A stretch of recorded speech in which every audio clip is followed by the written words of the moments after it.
pagkakaila, magkaiba man ang ating mundo, tataya pa rin sa'yo.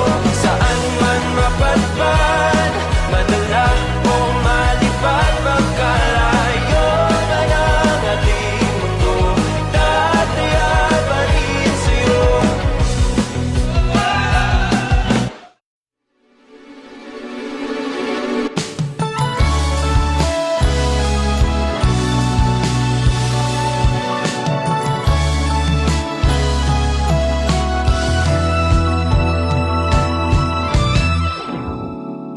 Mahal ko, sa harap ng mga taong mahal natin at sa ilalim ng langit, ako ay nangangako na mahalin ka at alagaan sa lahat ng mga araw ng aking buhay. Mahal ko, ako ay nangangako na pahalagahan at igalang ang iyong mga pangarap. Ikaw ang aking tahanan, ang aking kapayapaan at ang aking kaligayahan. Ako ay nangangako na mahalin ka ng walang kondisyon, walang hanggan at ng walang katapusan. Mula ngayon hanggang sa huli, ako ay iyong at ikaw ay akin. Ikaw lang ang pipili. Message ko sa iyo, mahalang kayo ng habang buhay at tiwala at respeto sa bawat isa. Lagi kong ulitin, ipapalala sa'yo. Sana'y maging masaya ka sa panibagong buhay na uyak na si Ma'am. Lagi mong tandaan na mahal ka namin ng papa mo. Lagi kami nandito para sa iyo. Hanggang silik pa pa!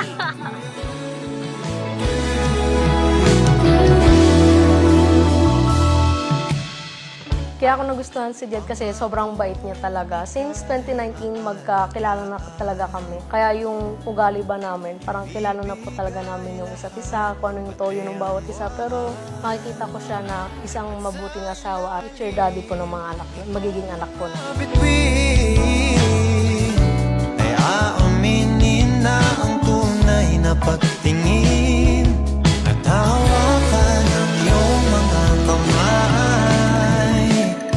At sa awitin na to tayo'y sasabay. Ikaw lang ang pipiliin, o wala nang iba.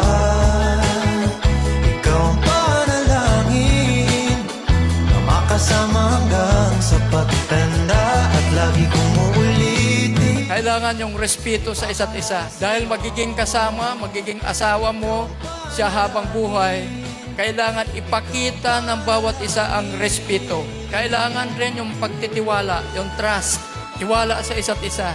Itong bagay na dapat isaalang-alang sa mga papasok sa larangan ng pag-asawa. Love, respect, and trust. Ay, ang kasal is a journey, paglalakbay ng dalawang tao na parihas sila may hangarin sa isa't isa. Magkatuwang sila doon lalakbay, hahanapin yung tagumpay. Ikaw lang ang pipiliin, o wala nang iba. Ikaw ang panalangin na makasama hanggang sa pagtanda at lagi. Sana hindi siya magbago. Talagang sa lahat po ng nakilala ko, sa'yo ko lang naranasan na yung relationship na hindi ko na kailangan mag-overthink. Jihad, mahal na mahal kita. Panalangin, no, wala nang iba. Ang panalangin ko, makasama hanggang